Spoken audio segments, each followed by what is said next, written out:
हरीश की एक पत्नी थी जो बहुत बोलती थी और वो उसके ज्यादा बोलने से बहुत परेशान था। हरीश को पता चला कि जंगल में एक महात्मा आए हुए हैं।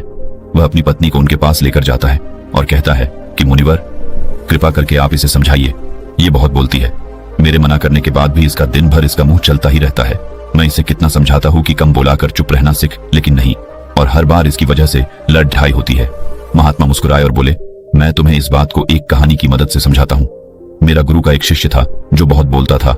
वह हर समय इधर उधर की बातें करता था और कभी शांत नहीं रहता था। जब वह दान लेने के लिए जाता तो हर घर से एक नई कहानी लेके आता और आश्रम के दूसरे शिष्यों को सुनाता, और एक शिष्य की दूसरे से बुराई करता, चुगली करता और दूसरों के सामने अच्छा बनने का प्रयास करता और खुद के मुंह से ही खुद की तारीफ करता रहता और हमेशा खुद को गुरु के सामने सबसे बुद्धिमान और उत्तम साबित करने का प्रयास करता। वह खुद को सभी शिष्यों से अलग और श्रेष्ठ मानता था। उसका कहना था कि मैं एक अमीर घर का बालक, अगर मैं चाहता तो एक आरामदायक और सुविधाओं से भरा जीवन जी सकता, लेकिन मैं वह सब छोड़कर यहाँ आ गया क्योंकि मुझे खोज करना, खुद को जानना है, जीवन को जानना है। एक दिन गुरु ने आश्रम के सभी शिष्यों को बुलाकर कहा, आप सभी को अगले 1 महीने के लिए कोई न कोई संकल्प लेना होगा। इससे आपकी संकल्प शक्ति मजबूत होगी और आप में आत्मशक्ति का संचार होगा। आप सभी अपने सामर्थ्य के अनुसार कोई भी संकल्प ले सकते हैं, और यदि 1 महीने से पूर्व आप में से जिसका भी संकल्प टूट जाएगा तो वह अपनी पुरानी दिनचर्या में वापस आ सकता है। सभी शिष्यों ने अपनी शक्ति के अनुसार संकल्प लिए और गुरु को अपने अपने संकल्प के बारे में बताकर वहां से चले गए। लेकिन वह शिष्य जो खुद को सबसे अलग दिखाना चाहता था, वह सीधे गुरु की कुटिया में पहुंच गया और बोला, मैं कोई छोटा मोटा संकल्प नहीं लेना चाहता, बल्कि खुद की ही जैसे एक और महान संकल्प लेना चाहता हूँ। कृपया आप ही बताएं मुझे क्या संकल्प लेना चाहिए। उसकी यह बात सुनकर गुरु मुस्कुराए बोले, क्या तुम मेरे द्वारा दिए गए संकल्प को पूरा कर पाओगे? क्या तुम्हारे लिए उसे पूरा करना संभव होगा? शायद नहीं, वह तुम्हारे लिए संभव नहीं, तुम उसे पूरा नहीं कर पाओगे, इसीलिए तुम खुद ही कोई संकल्प ढूंढो। शिष्य ने कहा, नहीं गुरुदेव, आप जो भी संकल्प मुझे देंगे मैं जरूर उसे पूरा करूं।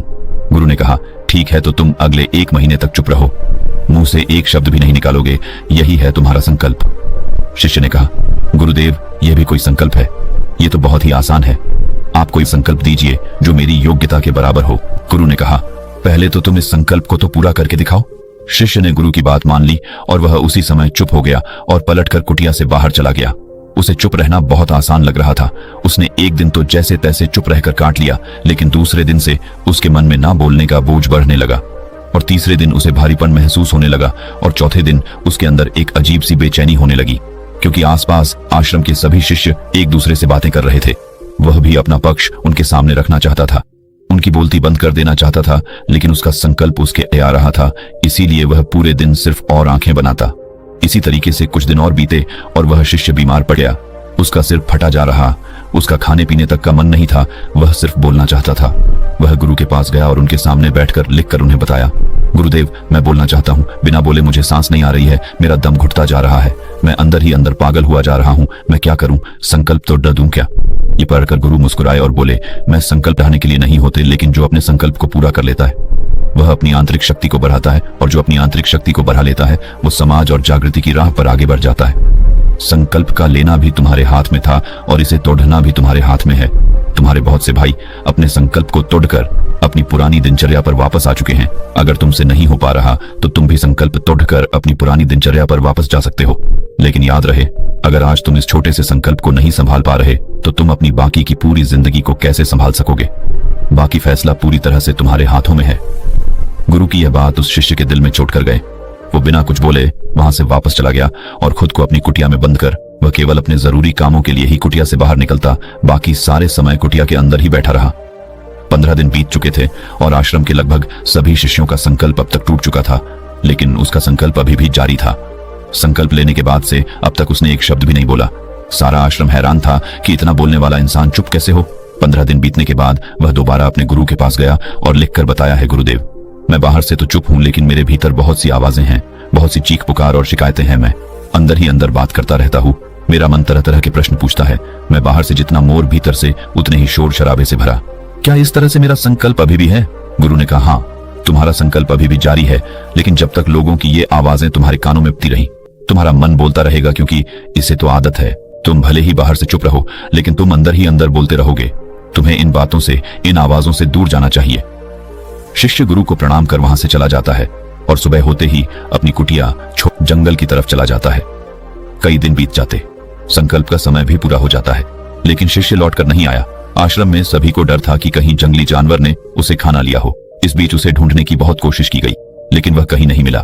गुरु भाइयों ने मान लिया था कि जंगली जानवरों ने उसे अपना शिकार बना लिया है, लेकिन गुरु को ऐसा नहीं लगता।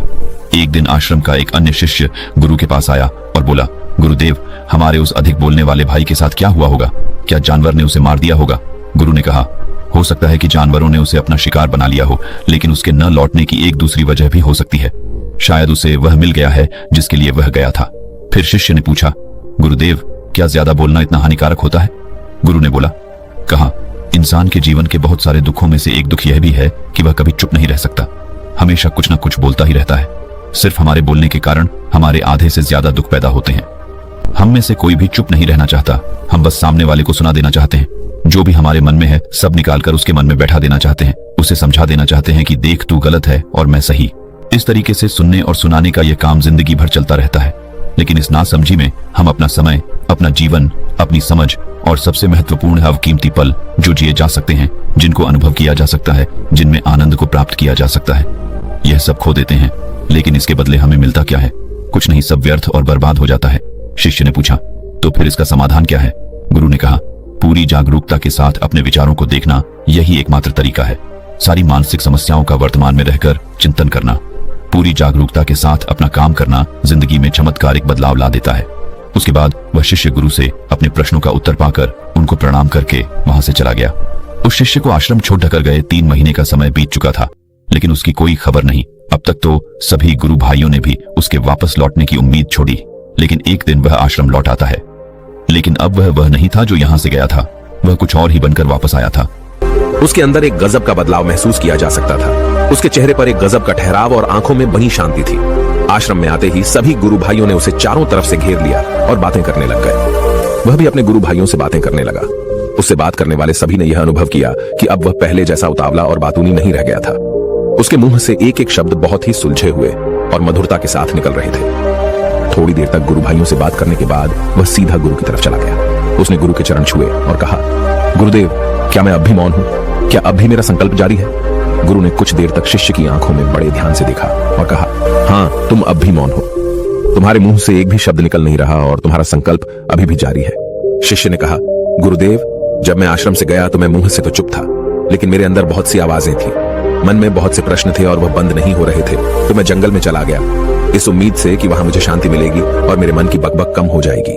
लेकिन मैं जितना एकांत में जाता गया, मेरे अंदर की आवाज उतनी ही तेज होती गई। मेरे भीतर की पुरानी से पुरानी आवाज मुझे सुनाई देने लगी। तब जाकर मैंने महसूस किया कि मैं कितना गलत कर रहा था। जब मैं अपने परिवार वालों, दोस्तों को और गुरु भाइयों को बुरा भला कहता था, तो उस समय मुझे लगता था कि मैं सही कह रहा हूँ। जब मैं गुरु भाइयों की एक दूसरे से चुगली करता था और उनका मजाक बनाता, तब भी मुझे यही लगता था कि मैं उनसे बेहतर हूँ और मैं सही कर रहा हूँ। लेकिन उस दिन मैंने पहली बार महसूस किया कि मैं कितना गलत बोलता था। काफी दिनों तक ये आवाजें, ये शिकायतें मेरे अंदर चलती रही, लेकिन धीरे धीरे करके एक दिन ये सारी आवाजें मेरे अंदर से समाप्त हो गई। अब मैं भीतर से भी मौन हो गया। उस घने जंगल में बाहर से कोई बोलने वाला था नहीं और भीतर कोई आवाज बची ही नहीं थी, और मैं उस दिन पहली बार मौन का सही अर्थ समझा। मेरे चारों तरफ बहुत शांति थी। हालांकि अभी भी कुछ आवाजें आ रही थी जो पहले भी आती थी, लेकिन मैं उन्हें सुन नहीं पाता था। पर अब वह सभी आवाजें मुझे स्पष्ट रूप से सुनाई दे रही थी। हवा के चलने की आवाज, चिड़ियों के चहकने की आवाज और पानी के बहने की आवाज, ये सभी आवाजें मैंने पहली बार पूरे होश पूर्वक सुनी। अपने चारों तरफ इतनी शांति मैंने पहले कभी महसूस नहीं की थी। तो इस शांति को भंग करने के लिए मैंने पहली बार अपने मुंह से कोई शब्द निकाला। मैं चिल्लाया, हे ईश्वर, ये कैसी शांति है? सभी कुछ इतना शांत क्यों है? ऐसा क्या हो गया? लेकिन मेरे चिल्लाने के बाद भी शांति भंग नहीं हुई। सब कुछ पहले जितना ही शांत था, बाहर भी और भीतर भी। हे गुरुदेव, मैंने अपने गुरु भाइयों से बात की, मैंने आपसे बात की। मैं बोल रहा हूँ, मैं चल रहा हूँ, मैं सब कुछ देख रहा हूँ, लेकिन मैं अपने भीतर एकदम एकांत में हूँ, मौन में हूँ, भीड़ में होता हूँ, तब भी भीतर से अकेला एकांत में होता हूँ। जब मैं खुद में भी शोर करना चाहता हूँ, तब भी एकांत में ही होता हूँ। अब सब दिखाई पड़ने लगा है, सब सुनाई पड़ने लगा है। गुरु ने कहा, जब तक हम बाहर की तरफ बोलते रहेंगे, भीतर अशांति ही रहेगी, लेकिन जिस दिन हम भीतर की तरफ मुड़ जाएंगे, तब हमारे मुंह से कुछ भी निकलेगा, हम शांत ही रहेंगे। दुनिया में जितनी भी बुराइयां हैं, ज्यादातर हमारे बोलने से ही उत्पन्न होती है, क्योंकि हम चुप रहना नहीं चाहते। हम जितनी जरूरत है उससे कहीं ज्यादा बोलते हैं। हम सामने वाले को सुनना नहीं चाहते, बल्कि उसकी बोलती बंद कर देना चाहते हैं। उसे समझा देना चाहते हैं कि मैं कौन हूं, मैं क्या कर सकता हूं, और यही हमारी जिंदगी का मकसद बनकर रह जाता है। हमारी सारी ऊर्जा व्यर्थ के बोलने में बर्बाद होती रहती है। ऐसे ही समाज में लोगों का जीवन दुखों से भर जाता है, जो हमेशा एक दूसरे को सुनाने में लगे रहते हैं। कभी एक दूसरे को सुनना नहीं चाहते, समझना नहीं चाहते, और चुप रहना तो उन्होंने कभी सीखा ही नहीं, क्योंकि चुप रहना उन्हें छोटा महसूस करवाता है। दुनिया की सभी लड़ाइयों का कारण हमारा बोलना ही है, इसलिए हमें सिर्फ उतना ही बोलना चाहिए जितना जरूरी हो, क्योंकि व्यर्थ का बोलना ऊर्जा को नष्ट करना है, और यह बोलना ही हमें कभी अपने भीतर की ओर लौटने नहीं देता, क्योंकि यह हमें बाहर की ओर खींचकर रखता है, और बाहर है ही क्या इस संसार के अलावा। लेकिन अगर अपने भीतर के संसार की ओर मोड़ना है तो इस मुंह को बंद ही रखना चाहिए। इसीलिए जितने भी बुद्ध हुए, आत्मज्ञानी हुए, वह सभी एकांत की ओर भागे, ताकि उन्हें ज्यादा न बोलना पड़े, ज्यादा सुनना न पड़े।